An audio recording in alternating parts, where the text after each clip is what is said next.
Hasankeyf.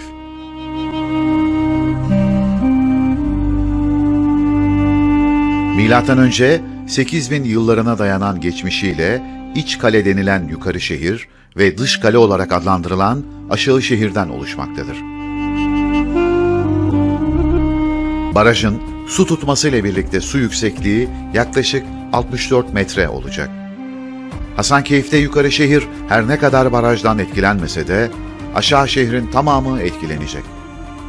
Aşağı şehirde yer alan taşınabilecek durumda eserler yeni yerleşim alanına taşınacak.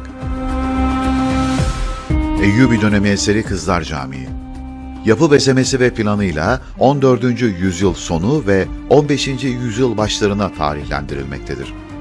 Yamaç Külliyesi ile Dicle arasında yer almaktadır.